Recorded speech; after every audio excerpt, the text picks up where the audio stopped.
नमस्कार, मैं हूं हंसा वैष्णव और आप देख रहे हैं LNB TV न्यूज। आइए एक नज़र डालते हैं आज के खास समाचारों पे।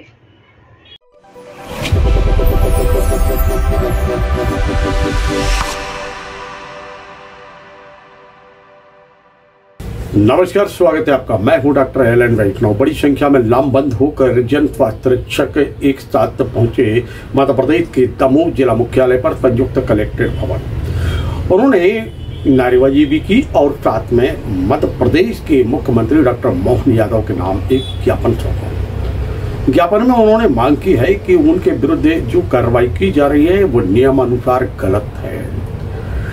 प्रशासन के द्वारा, संबंधित विभाग के द्वारा उनको प्रशिक्षण दिया गया था, उन्होंने प्रशिक्षण प्राप्त किया और उसके बाद जो नियम हैं उन नियमों के तहत वह ग्रामीण क्षेत्रों में जाकर स्वास्थ्य सेवाएं प्रदान कर रहे हैं। कोरोना कोविड-19 के प्रहार के चलते भी उन्होंने सुविधाएं और सेवाएं प्रदान की थी और उस समय उनकी सराहना भी की गई थी। वर्तमान में प्रशासन कार्रवाई करने में लगा हुआ है, जिसमें चिकित्सकों की क्लिनिकों में जाकर धरपकड़ की जाती है और उनके विरुद्ध कार्रवाई की जा रही है। बंगाली चिकित्सक हों या फिर अन्य हों, सबके विरुद्ध कार्रवाई चल रही है और एक नाम उभर कर जो आता है सामने वह है झोला छाप। उनका कहना है कि झोला छाप नाम के सहारे भी कार्रवाई की जा रही है, जबकि ये सब गलत है। हम सब जन स्वास्थ्य रक्षक हैं। उन्होंने पीड़ा व्यक्त की, कहा कि हम लोगों की बदनामी की जा रही है जो सही नहीं है, इसलिए जो कार्रवाई की जाना है वह कार्रवाई भले ही हो, लेकिन हम लोगों को जो अधिकार दिए गए हैं उन अधिकारों के तहत ही हम कार्य कर रहे हैं, इसलिए हम लोगों के विरुद्ध कार्रवाई करना न्यायोचित नहीं है। इस संबंध में हमने जितेंद्र जैन से चर्चा की, जो कि जन स्वास्थ्य रक्षक आए हुए थे, उनका नेतृत्व कर रहे हैं। अभी जो धरपकड़, जो कार्रवाई डॉक्टरों के खिलाफ, प्रैक्टिशनर के खिलाफ चल रही है, उसकी गिनती में हम जन स्वास्थ्य रक्षकों को भी लिया जा रहा है, जबकि हम लोग 6 माह का प्रशिक्षण प्राप्त, शासन द्वारा प्रशिक्षण दिया गया हम लोगों को। ऐसे जन स्वास्थ्य रक्षक जो कि गांव-गांव में नियुक्त हैं, उनको प्राथमिक सेवाएं देने के लिए नियुक्त किया गया था।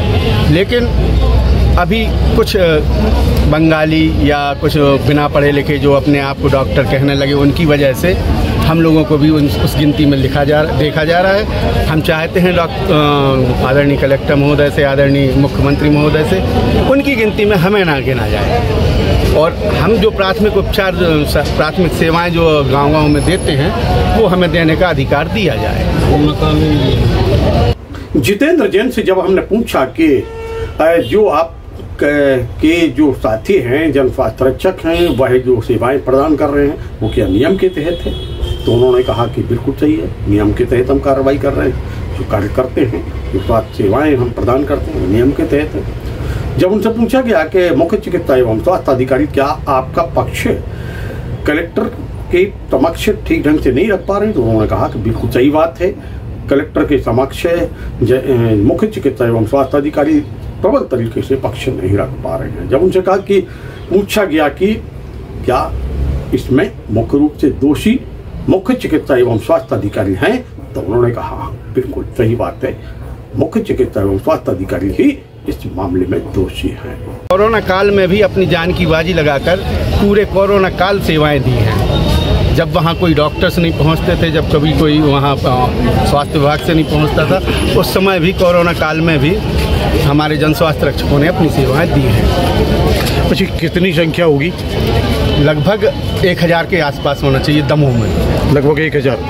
ये ग्रामीण क्षेत्र में जो सेवाएं देना है, चल के देना है अथवा नहीं स्थायी रूप से देना? स्थायी रूप से एक जन स्वास्थ्य क्लिनिक खोलने का मैनुअल बुक में है उसका, कि जन स्वास्थ्य क्लिनिक के नाम से आप एक छोटा सा घर या मकान या एक छोटी जगह में आप स्थायी बैठ सकते हैं और लगभग 52 प्रकार की दवाइयाँ हैं, क्योंकि आयुर्वेदिक और एलोपैथी दोनों से प्रशिक्षण प्राप्त है हम लोग, तो उनको वो देने के लिए हम लोगों को प्रशिक्षण दिया। मुख्य चिकित्सा एवं स्वास्थ्य अधिकारी जो होते हैं वो आपके मुखिया हैं जी, उनके द्वारा क्या इस बात को प्रमाणित नहीं किया जा रहा है? जी, वो शायद हमें स्वीकार नहीं कर रहे, या फिर उनके पास कोई रिकॉर्ड नहीं है, या जो भी है वो आदरणीय को बता नहीं पा रहे हैं कि जन स्वास्थ्य रक्षक हमारे, यानी ये मानते हैं आपके विभाग की जो मुखिया हैं, मुख्य चिकित्सा एवं स्वास्थ्य अधिकारी, वह इस बात के लिए दोषी हैं?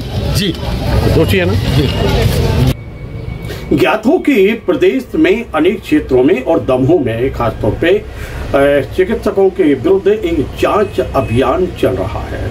पिछले महीने ये जांच अभियान जो चला वह काफ़ी तीव्र गति से चला और जिसके चलते अनेक क्षेत्रों में कार्रवाइयाँ भी हुई, परंतु एक नाम उभर कर जो सामने आया, झोला छाप। यद्यपि कानून में किसी किताब में इस शब्द का उल्लेख नहीं मिलता है। संविधान या कानून दोनों में कहीं पे भी झोला छाप शब्द नहीं है, लेकिन झोला छाप कहकर चिकित्सकों को जो सेवाएं प्रदान कर रहे हैं उनको बदनाम करने की जो साजिश की जा रही है, और वह भी एक हिसाब से सही नहीं बताई जाती है।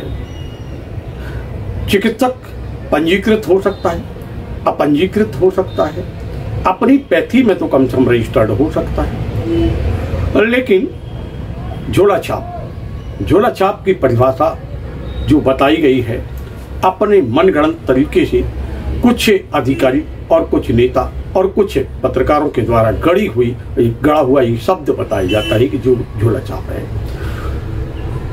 इसके हिसाब से जो शब्द का प्रयोग किया जाता है वह चुभता है, परेशानी पैदा करता है, और जो नहीं होना चाहिए इस बात से दुखी ये सब बताए जा रहे हैं, और वह चिकित्सक भी जिनको इस नाम से संबोधित किया जाता है। कानून में जब ये शब्द नहीं है तो फिर ये शब्द आया कहाँ से, और आया तो फिर उसका प्रयोग किया जा रहा है तो क्या वरिष्ठ अधिकारी जो जिले के मुखिया हैं, विभिन्न जो विभागों के प्रमुख हैं, वह भी इन शब्दों का प्रयोग करते हैं, तो क्या वह कानून के सम्मत शब्द का प्रयोग कर रहे हैं या फिर अपने मन से कर रहे हैं? चर्चा है कि इस प्रकार जो शब्दों का प्रयोग किया जाता है वह सही नहीं है, कानून की या तो उनको जानकारी नहीं है, और अगर है तो फिर प्रयोग करना उस शब्द का वह भी कानून की मंशा के अनुरूप नहीं है। कार्यवाही होना चाहिए। बंगाली चिकित्सकों के विरुद्ध कार्रवाई की बात सामने आ रही थी, और बंगाली चिकित्सक जो हैं वह अपने क्षेत्र से आते हैं, क्षेत्र में कार्य करते हैं, स्टेरॉइड का प्रयोग करते हैं, और ऐसे केसों को हाथ में ले लेते हैं जो वाकई में समस्या पैदा कर देते हैं, और कहीं कोई कार्रवाई होती है तो भाग जाते हैं। जवाबदारी होती है जिला प्रशासन की, जवाबदारी होती है पुलिस की, और जवाबदारी होती है क्षेत्र के जनप्रतिनिधि की, यानी सरपंच, सचिव, कोटवार, और साथ में जवाबदारी होती है वहाँ के स्वास्थ्य विभाग के अमले की। पर वह कार्रवाई उस दौरान तो करते नहीं हैं, जब कोई समस्या पैदा हो जाती है तो कार्रवाई करते हैं। इस हिसाब से दोषी सभी हैं। ज्ञापन के बाद क्या कार्रवाई होती है, कितना अधिकार जन स्वास्थ्य रक्षकों को मिलता है, नहीं मिलता है, यह आने वाला वक्त बताएगा, परंतु चर्चाओं के बाजार में अभी यह बात गर्म है कि शासन प्रशासन के पास कितनी जानकारी सही है और कितनी नहीं है।